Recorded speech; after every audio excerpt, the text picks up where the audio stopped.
ya belum tahu ilmu ini, saya kira juga ini sudah saya sering share di mana-mana ya, supaya kita nggak tegang ya. Makanya ibu-ibu suka marah sama anak laki-laki kan, bahkan sama bapaknya kan. Ini makanya cari pakai mata. Itu anak laki-laki suka dimarahin sama ibunya.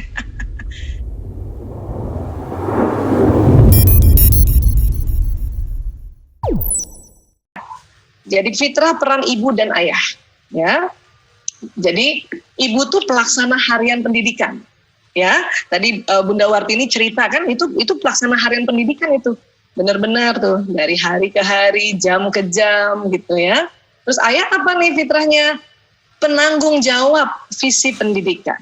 Itulah tadi Ayah Eko bilang beliau harus jadi suri toladan ya, role modeling, pelindung ya dan sebagainya. Tapi karena penanggung jawab. Kemudian apa lagi?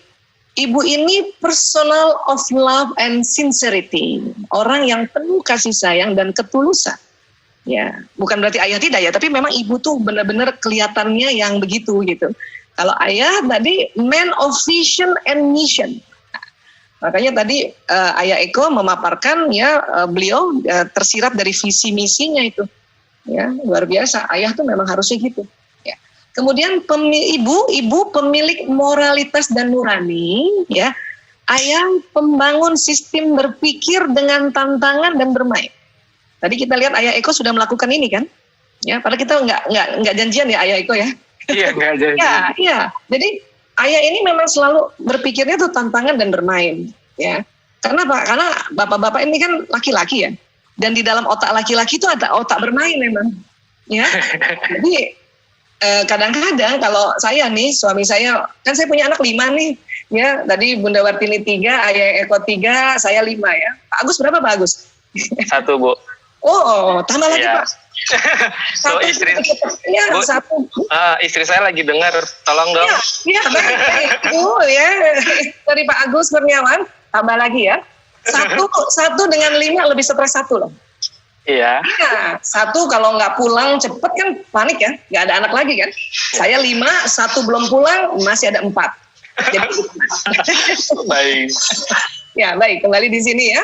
Jadi ayah itu pembangun sistem berpikir dan tantangan dan bermain. Jadi saya dulu ingat ya, kalau suami saya main sama anak-anak, apalagi anak laki-laki, itu serem banget loh. Kenapa? Karena penuh tantangan. Dan kita ibu nih suka apa? Suka merasa, ayah hati-hati. Itu sebetulnya menyinggung ayah itu kalau kita selalu gitu. Ya. Dulu saya salah, anak pertama, kedua salah itu. Sedikit-sedikit, ayah hati-hati, ayah bahaya kayak gitu, ayah hati-hati. Itu rupanya bawah sadarnya laki-laki tuh tersinggung tuh. Ya. Nah setelah tahu, alhamdulillah ya, namanya juga belajar, dan sejak itu setiap suami saya bermain sama anak laki-laki, bahkan anak perempuannya dengan penuh tantangan dan bermain, ya sudah, saya serahkan aja, ya Allah, saya serahkan pada ahlinya. Gitu. Kenapa? Karena banyak sekali ibu-ibu, karena itu tadi, ibu-ibu kan apa-apa pakai moralitas, nurani gitu kan. Lihat si ayah main guling-gulingan, atau anaknya suruh loncat, kan kayak tadi tuh Ayah Eko ya, coba kamu loncat. Ibu kan pikir, aduh, bahaya banget. Kecuali yang ibu agak tomboy.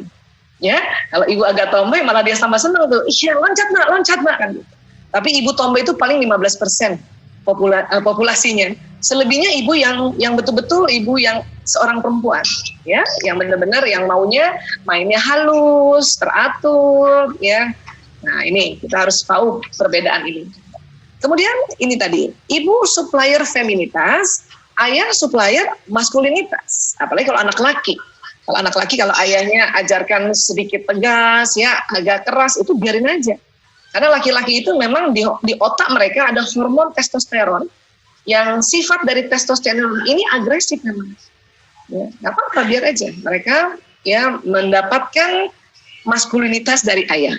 Ya. Anak perempuan kadang-kadang nggak apa-apa, dapat juga peran mendapatkan informasi dari maskulinitas dari ayah. Boleh kok. Ya. Kemudian apa lagi? Ibu pembangun hati dan rasa, ya. Ayah penegak profesionalisme. Ini peran ayah ini, penegak profesionalisme ini.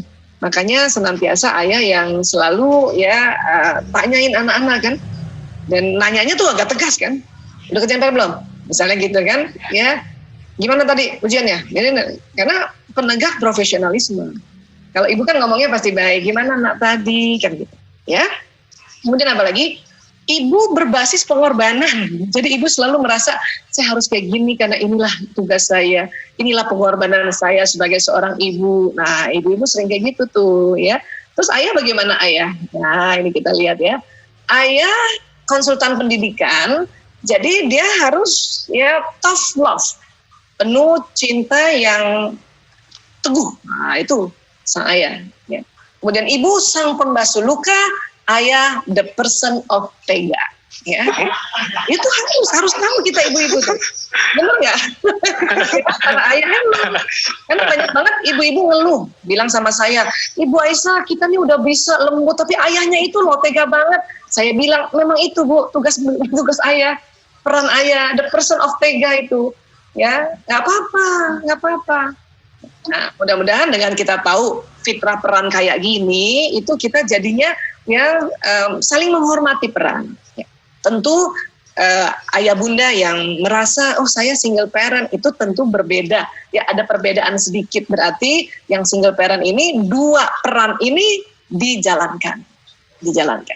Ya, memang lebih berat, tentu lebih butuh waktu, lebih butuh ikhtiar terus untuk belajar karena memang single parent itu adalah sesuatu yang khusus. Ya. Kenapa Bu Aisyah bisa peran beda kayak gini? Karena perbedaan otak. Ya. Nah, dalam surat Ali Imran ini, ya, walaisa zakaru kal unsa, dan laki-laki nggak sama dengan perempuan. Ya. Dan itu diteliti. Inilah otak ya, kita lihat otak dulu. Ini otak manusia, Allah simpan di kepala dengan berbagai macam lapisan-lapisan agar terlindungi. Ya, terdiri dari otak besar, otak kecil, kan kemudian terbagi dua, belahan kanan dan belahan kiri. Ini. Dan otak laki-laki lebih berat 100 gram dibanding perempuan. Ya, jadi kalau seorang ibu otaknya 1,5 kilo, bapak itu 1,6 kilo, makanya lebih tega, lebih berat. Ya, ini kita harus terima. Gitu. Oke. Nah ini jadi otak dilihat dari samping kiri, ada otak besar dan ada otak kecil, kemudian nanti dilihat dari atas, ya dibagi dua, ini ada belahan kanan dan ada belahan kiri, ya. Dan kemudian di tahun 99 ini ada penelitian di King's College London, atau dulu namanya Institute of Psychiatry London, dikatakan begini, lokasi yang mengendalikan bicara dan bahasa dalam otak laki-laki dan perempuan berbeda. Ini pasti ayah itu udah pernah dengar nih, ya. Tapi saya ulang di sini. Kenapa? Karena tadi kenapa ibu-ibu atau peran ibu sebagai pelaksana harian? Karena ini sebetulnya. Ini otak laki-laki, ini otak perempuan. Tadi kita belajar otak terbagi dua ya. Ini kanan kiri. Jadi yang depan yang di sini ya. Ini ada beberapa tempat yang berbeda nih. Laki-laki hanya di sebelah kiri, perempuan di kiri dan kanan. Apa ini? Ini ternyata lokasi bahasa dan kosakata. Laki-laki hanya di kiri, lokasi bahasa dan kosakatanya. Perempuan, lokasi bahasa dan kosakata kiri dan kanan di otaknya. Ini yang mendasari ibu-ibu lebih pandai bicara dan bisa bekerja sambil terus bicara. Nah ini, ya, ini harus kita paham ini. Laki-laki dalam sehari mengatakan 2.000 sampai 4.000 kata, 1.000 sampai 2.000 bunyi vokal, 2.000 sampai 3.000 gerakan tubuh. Jadi rata-rata komunikasi bapak-bapak atau laki-laki ya, anak laki-laki yang sudah akil balik ke atas sampai jadi bapak-bapak pun 7.000 per hari. Kalau punya suami pendiam, bunda punya suami pendiam itu yang 5.000 tuh. Tapi ada juga ya, ada juga laki-laki yang wataknya pembicara itu 9.000 ya. Tapi perempuan itu jauh lebih banyak. Ya, kan bedanya kata-katanya 6.000 sampai 8.000 kata, bunyi vokalnya 2.000 sampai 3.000, gerakannya 8.000 sampai 10.000. Jadi kita perempuan itu 20.000 per hari. Bu Aisyah, saya kayaknya pendiam. Ada ibu-ibu ngomong kayak gitu tuh. Iya Bu, ibu yang 16.000. Tetap lebih banyak daripada bapak-bapak yang bapak-bapak senang bicara. Ya? Iya, apalagi yang kayak saya mungkin yang 24.000, 23.000, 24.000. Nah, inilah yang membuat ibu-ibu berperan sebagai pelaksana harian tadi. Karena cukup, ya. Jadi ibu lebih cenderung lebih banyak bicara secara verbal pada anak-anaknya. Jadi tadi ngajarin ini, ngajarin itu, ya. Kasih tahu ini, kasih tahu itu, ya. Tadi siapa? Anandanya Bunda Wartini, Rama ya, Rama namanya ya. Rara ya. Rara ya. Jadi tadi Bunda Wartini ajarkan Rara kamu begini ya nak, aku begini, aku begini ya kan Bunda ya. Itu kan per menit ya Bun? Iya. Per menit kan? Nah itu kita sanggup loh Bun, kita 20.000 kata. Dan kita ya 20.000 termasuk gerakan kita. Makanya kita contohin Rara untuk jadi anak perempuan kayak begini ya. Sempat juga tadi Bunda ajarkan Rara untuk bagaimana ya Bunda membantu perekonomian keluarga dengan jaga warung. Rara juga diajar, itu bisa. Ibu-ibu tuh bisa, kenapa? Cukup. Ya, kenapa kata-katanya jangan 6.000, 8.000 ibu-ibu. Bunyi vokalnya 2.000 sampai 3.000. Kemudian gerakan tubuhnya 8.000 sampai 10.000.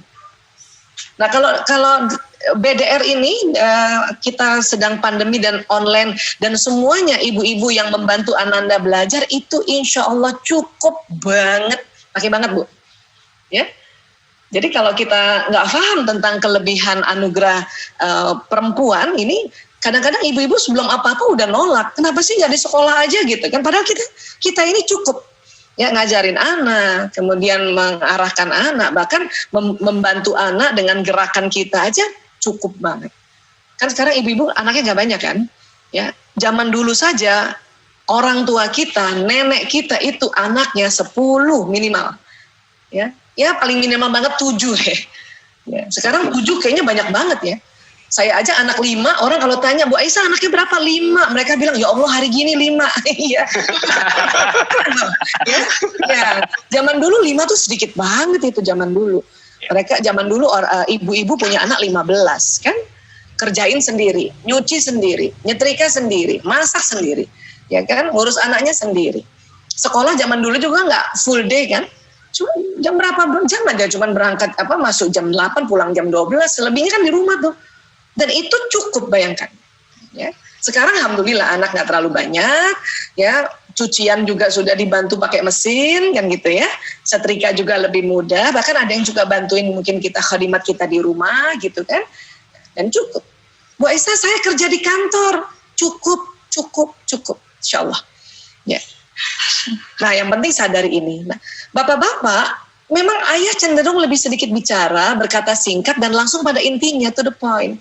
Kenapa? Karena verbalnya cuma 2.000 sampai 4.000. Sepertiganya dari perempuan. Bunyi vokalnya cuma 1.000, 2.000. Ya. Dan gerakannya bapak-bapak itu cuma 2.000, 3.000. Makanya cenderung lebih sedikit bicaranya, singkat. Bapak ibu guru saja berbeda loh. Ya. Bu Aisyah, tapi guru saya bapak-bapak ngomongnya banyak. Iya kalau pagi sampai siang bapak ibu guru sama ngomongnya Bu ya, tapi malam hari Pak guru sudah diam, Bu guru masih ngomong karena Bu guru 20.000 tadi, laki-laki Pak guru cuma 7.000. Ini yang harus difahami. Maka kalau sudah kembali para ayah kerja di kantor lagi nih atau di luar rumah dan kembali malam ya, terus kita minta tolong si ayah nemenin anak atau ngajarin anak, Bunda harus paham, ayah bukan tidak mau ngajarin anak, cuman kata-kata mereka sudah habis. Ya. Sehingga paling kalau anaknya, ayah kan begini, ayah kan begini, paling bisa gitu. Itu bukan berarti ayah nggak mau ngajarin ya, bukan berarti gitu. Ya. Itulah BDR ini, pandemi ini memaksa kondisi para ayah bekerja di rumah. Nah, kalau ayah bekerja di rumah, 7.000 kata kan nggak habis di kantor. Maka insya Allah bisa. Walaupun tentu malam hari bapak-bapak juga sudah sangat minim kata-katanya, makanya sering to the point. Ya, kalau ngajarin anak to the point langsung. Ya, yang mana tugasnya? Nggak ada basa-basi. Karena ini anatomi. Dan ini yang harus kita sadari. Para istri ya tidak perlu baper, tidak perlu merasa, ayahnya kok begitu banget ya, nggak perlu. Dan tidak perlu banding-bandingkan dengan cara kita. Karena memang secara anatomi kita berbeda, ya. Terus apa lagi? Nah, ibu adalah sekolah pertama bagi anak-anaknya, dan apabila engkau telah persiapkan mereka dengan baik, maka sesungguhnya engkau telah mempersiapkan sebuah generasi yang baik dan kuat. Ya, ini syair dari Mesir ini, ya dari Mesir. Ini keren banget, saya setuju banget ini. Ya. Dan sekarang, Bunda, kalau punya anak perempuan, ya tolong kalau anak perempuan bicara umur berapapun harus lihat mukanya, kontak mata, itu perempuan. Ya, jadi kalau punya anak perempuan, ayah bunda misalnya nih, punya anak perempuan ya. Tadi kan Ayah Eko juga ada anak perempuannya ya. Tadi Bunda Wartini juga ada Rara tadi kan. Makanya kalau anak perempuan cerita, apalagi lagi TK ini kan anak perempuan banyak ngomong kan. Ya tolong lihat mukanya. Itu tips dari saya karena berdasarkan kerja anatomi mata perempuan ya. Nah, sampai umur berapapun. Begitu juga Ayah, kalau Ibu, kalau Bunda atau Umi lagi ngomong, lihat mukanya, Bi. Ya, itu seneng banget perempuan. Ya Allah. Itu banget, ya Allah, suami aku sayang banget gitu. Ya, karena kita lihat wajahnya, ya. Tapi kalau kita punya anak laki-laki kurang suka kontak mata. Ya, jadi please kalau misalnya nih anak kita laki-laki ya, terus Bunda ngomong ya, Bunda liatin terus matanya, laki-laki nggak kuat tatap-tatapan. Ya cuman berapa detik tatapan terus kemudian dia memalingkan mukanya. Ya, Ayah juga begitu. Mungkin laki-laki sebetulnya udah kerasa ya nggak suka tatap-tatapan gitu. Walaupun orang selalu bilang komunikasi efektif adalah tatap mata. Iya, itu berlaku buat perempuan, tapi ternyata tidak pada laki-laki. Ya. Karena kalau Bunda nggak ngerti soal ini, itu kesel banget sama anak laki. Apa yang kita bilang? Lihat Bunda nak, lihat Bunda. Ya Allah, tuh anak laki udah lihat Bundanya karena Bundanya tatap matanya, karena dia nggak tahu juga kenapa saya nggak tahan kemana-mana memukanya kan. Lihat tembok, lihat gadget, lihat TV. Bunda marah kan? Lihat Bunda nak. Nah, itu. Ya, bahkan kadang-kadang di pipinya anak laki dipegang kayak gini gitu. Ya, nah, laki-laki sama laki-laki tanpa sadar itu nggak kuat tatap-tatapan. Bu Aisyah ini kok Sule lihat muka anaknya karena si anaknya nggak lihat matanya si Sule. Coba dilihat pasti berpaling langsung wajahnya ya berpaling gitu. Kenapa begitu Bu Aisyah? Itu anatomi mata. Apa sih? Sklera mata. Yang mana sklera mata Bu Aisyah? Yang putih. Ya. Bagian putih mata pada perempuan lebih banyak bagian putih dibanding mata seorang laki-laki. Coba nih ini gambaran ya. Mulai saat ini nanti Ayah Bunda lihat di cermin sklera matanya mana yang lebih lebar ya. Ya, perempuan tuh lebih lebar. Ya, laki-laki lebih sempit. Karena perempuan lebih lebar makanya bagian mata ini perempuan masih bisa tatap-tatapan. Ya, dia bisa mengarahkan pandangan yang sangat penting bagi komunikasi tatap wajah. Laki-laki itu susah, nggak bisa tatap-tatapan karena sklera mata. Ya. Jadi ini harus paham juga nih, karena banyak sekali ayah bunda, terutama bunda, karena nggak tahu ya, karena belum tahu, ya memaksa anak laki-laki untuk lihat bundanya terus. Padahal bunda ngomong aja, anak laki tetap dengar. Ya, tapi bicara sama laki-laki harus satu topik, tidak dibarengin topiknya. Karena laki-laki suka tersesat. Ini bundanya suruh aku apa ya? Sayang, kalau habis mandi handuknya taruh tempat handuk ya, itu satu topik. Berhenti dulu. Ya. Ibu-ibu suka ngomongnya gimana? Ayo cepetan mandi, ya nanti handuknya taruh tempat ini ya, tempat handuk ya. Habis itu kita mau ke rumah pamanmu ya, kita mau jalan-jalan mau ke rumah pamanmu, ada sepupumu. Itu sudah 3 topik itu. Suruh mandi, taruh handuk di tempat handuk, terus mau ngajak ke rumah paman, udah 3 topik. Perempuan 3 topik dijadikan satu, faham. Tapi laki-laki bingung. Apa kata laki-laki? Apa bun? Taruh handuk di rumah paman, nah bisa kayak gitu ntar. Kenapa? Karena topiknya ya dijadikan satu. Jadi bicara sama laki-laki tidak usah lihat matanya, satu topik. Ya, itu menyelamatkan anak laki itu sebetulnya supaya dia sayang sama kita. Ya. Baik. Nah, mata juga ini masih ngomong mata ya. Perempuan matanya itu kalau lihat ke depan masih bisa lihat kanan kiri. Jadi memiliki jangkauan penglihatan yang lebar. Ya. Kalau laki-laki, mata laki-laki itu kayak terowongan. Dia lihat lurus, tapi ke depannya tuh panjang. Mungkin kita perempuan cuma bisa lihat 1 meter, laki-laki bisa 3 meter ke depan masih bisa lihat. Cuman kanan kirinya nggak lihat. Ini harus paham ini. Kenapa? Bertengkarnya ya anak laki-laki dengan bundanya atau Abi bertengkar sama Umi itu gara-gara cari barang. Ya. Iya. Bunda, telur mana bun? Kata anak laki-laki, kata bundanya yang jauh dari kulkas. Ada di kulkas nak. Kata anak laki, nggak ada bun. Ada nak, nggak ada bun. Ada nak. Sekalinya datang bundanya lihat, ini apa? Telur kan di samping. Anak laki-laki nyarinya di depan. Gitu. Makanya ibu-ibu itu kalau ya belum tahu ilmu ini, saya kira juga ini sudah saya sering share di mana-mana ya supaya kita nggak tegang ya. Makanya ibu-ibu suka marah sama anak laki-laki kan, bahkan sama bapaknya kan. Ini makanya cari pakai mata. Itu anak laki-laki suka dimarahin sama ibunya. Ya, jadi tolong pahami Bunda, laki-laki matanya lurus memang. Itu didesain oleh Allah untuk jago bekerja di luar rumah, itu laki-laki. Ya, jago ya mata berburu namanya. Nah, akan bertengkar kalau begini caranya ini. Jadi kalau suami atau anak laki cari barang, kasih aja, bantu aja. Bun, pulpen aku mana? Ini mau ulangan misalnya ya, mau ulangan online. Bunda, pulpen aku di mana? Dia ngeliatnya cuma lurus aja, padahal ada di samping ini ya. Dia nggak lihat. Sudah Bunda, bantu aja, ini loh nak, ini loh nak. Dan nggak usah pakai embel-embel. Makanya cari pakai mata, jangan pakai mulut. Nggak usah pakai gitu. Tutup mulut kita. Karena laki-laki tersinggung kalau kita bilang makanya cari pakai mata. Karena mereka sudah pakai mata. Terus apa lagi? Nah ini yang saya mau kasih lihat ya. Ini otak dibelah. Di bagian tengah itu ada namanya corpus callosum ya. Nah ini kurang lebih posisinya kayak gini. Nah, corpus callosum laki-laki ada, perempuan ada. Tapi perempuan lebih tebal 30% corpus callosumnya dibanding laki-laki. Dan corpus callosum ini menghubungkan otak kiri dan kanan. Ya, sebetulnya terpisah kan otak. Nah, ini dia penelitiannya Dr. Roger Grosky nih.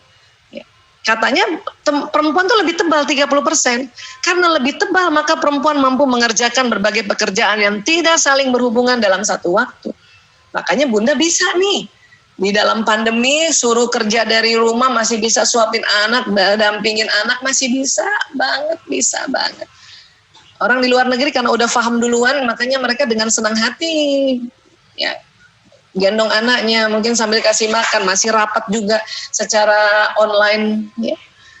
Nah laki-laki bagaimana? Otak laki-laki dibuat untuk pekerjaan khusus. Saat laki-laki fokus pada pekerjaan di depannya, setelah 10 menit ke atas, otaknya konsentrasi dan pendengarannya menurun. Makanya laki-laki hanya dapat mengerjakan satu pekerjaan dalam satu waktu. Ingat ya, setelah 10 menit. Ya. Jadi kalau bapak-bapak seperti ini, kalau misalnya nih suami di rumah sudah working from home, sudah pegang laptop atau gadget, ya, atau nonton TV, di atas 10 menit laki-laki fokus pada pekerjaan yang di depannya. Dan pada saat fokus, pendengarannya menurun.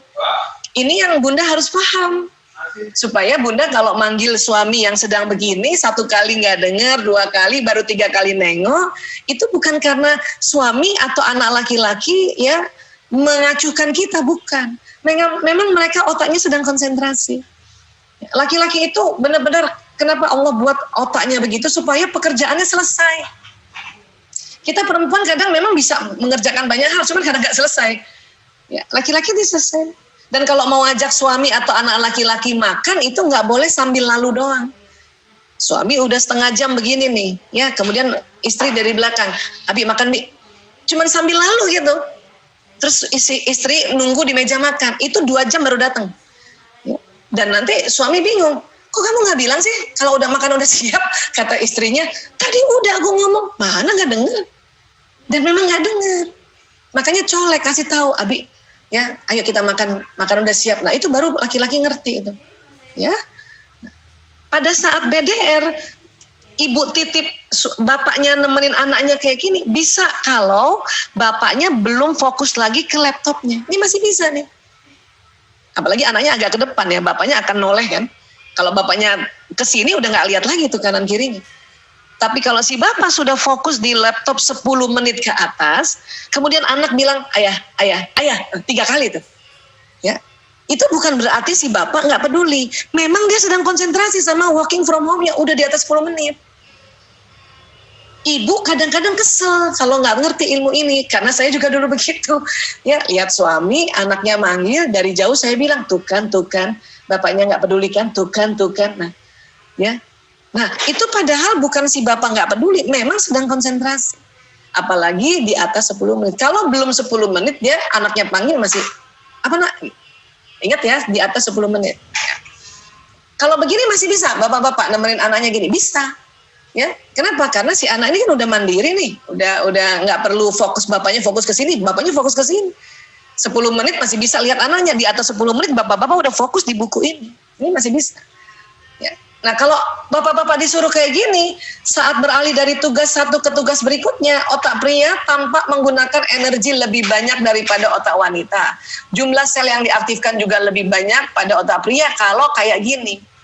Bukan nggak bisa, bisa tapi capek banget. Kalaupun mau bantu istri, ya seperti tadi Ayah Eko keren banget ya, membantu istri, pilih satu-satu.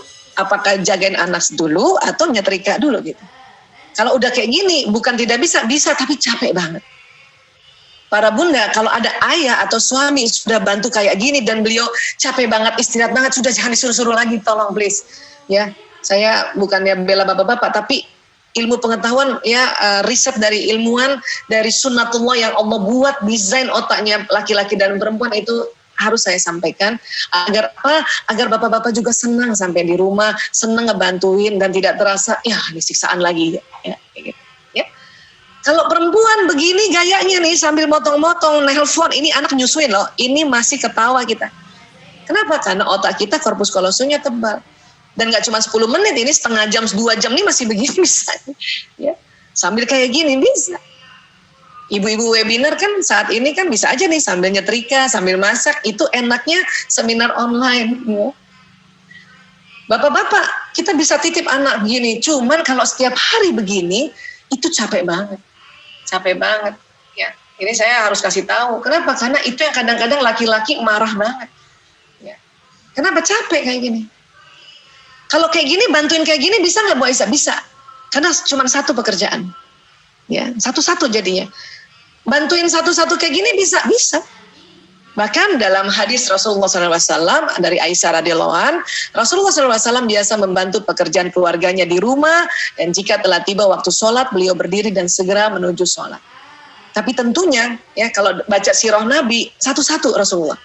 Kalau menisik baju satu, ya nisik terompa cuma satu tuh. Ya, atau gendong cucunya itu satu pekerjaan itu. Gitu. Ya, kalau suami bantunya kayak gini, bantuin nyuci baju di mesin cuci kayak gini atau bantu begini, ini bisa nih satu-satu. Tapi jangan lagi si bapak sudah bantuinnya nyuci, kita titip anak masih 1 tahun duduk di sini. Itu nggak lihat bunda, anaknya gelinding bapak nggak lihat karena bapak-bapak matanya lurus. Dan kalau dia sudah kerjakan ini 10 menit, otaknya konsentrasi. Jadi kalau anaknya jalan keluar dan bapaknya nggak tahu, itu bukan salah bapak sebetulnya. Memang dia nggak lihat karena sudah konsentrasi. Ya, laki-laki bagaimana? Apa yang bagian laki-laki di otaknya yang Allah berikan lebih besar? Ini hipotalamus. Hipotalamus laki-laki ukurannya 2,5 kali lebih lebar dari perempuan. Hipotalamus yang mana sih Bu Aisyah? Yang ini. Dia persis di tengah juga. Ya, tadi korpus kolosum juga di tengah melengkung. Kalau hipotalamus seperti ini. Ya, laki-laki lebarnya 2,5 kali lebih lebar dari perempuan. Kalau ini dia hipotalamus laki-laki, perempuan nggak ada setengahnya ini. Apa fungsi hipotalamus? Banyak fungsi hipotalamus, tapi yang kaitannya dengan laki-laki perempuan, ya nanti kita bahas saat ini ya. Nah, ini menjaga keamanan. Maka tadi waktu Ayah Eko cerita bahwa beliau menjaga keamanan, melindungi, itu betul. Karena laki-laki lebih jago menjaga keamanan dibanding perempuan. Ini fitrah. Ya. Dan laki-laki selain menjaga keamanan dirinya, dia menjaga keamanan anaknya, menjaga keamanan istrinya, menjaga keamanan rumah, menjaga keamanan ekonomi. Ya, kalau bekerja pada negara, ya menjaga keamanan negara. Itu karena hipotalamusnya lebih lebar. Ya. Ar-rijalu qawwamuna 'alan nisa, itu karena hipotalamus laki-laki Allah desain lebih lebar 2,5 kali daripada perempuan. Ya. Bahkan anak laki-laki nih ya kalau main sama bapaknya kan ini lucu nih ya. Penuh tantangan, penuh ketangguhan tadi ya. Penuh tega tadi itu karena hipotalamus. Biarin aja bun. Biarin aja. Kalau bunda gak tahan, bunda pergi aja keluar rumah dulu sebentar. Ke halaman gak usah lihat terus doa aja. Karena bapak-bapak kalau lagi main sama anak laki gini kita tegur dia tersinggung. Ya, dan besok-besok nggak mau lagi main sama anak-anaknya. Dan nanti kita minta, ayo dong ayah main sama anak-anak. Kata bapak-bapak dalam hati ya, dalam bawah sadarnya, pas gua main lo suruh lo marah-marahin gitu. Ya ini harus kita pahami.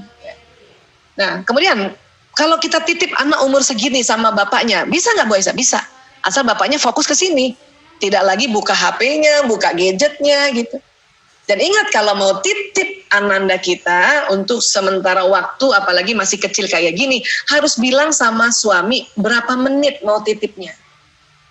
Ayah, Abi, Mas, ya aku mau sholat, aku mandi, sholat, aku titip please 30 menit. Maka bapak-bapak dia akan setting di otaknya ya untuk 30 menit bantuin istrinya, dan dia bisa tinggalkan laptopnya loh, bisa tinggalkan gadgetnya, dan dia main-main semua. Cuman kadang-kadang ibu-ibu juga agak-agak take for granted istilahnya. Tanggung. Udah bilang setengah jam, masih juga kita nambahin waktu. Kenapa? Karena kita sekalian bebenah di kamar, akhirnya 2 jam. Laki-laki sudah men-setting setengah jam aja, karena dia mau kembali kerja. Ya, working from home, mau kembali kerja. Makanya kita kalau bilang setengah jam, bilang setengah jam.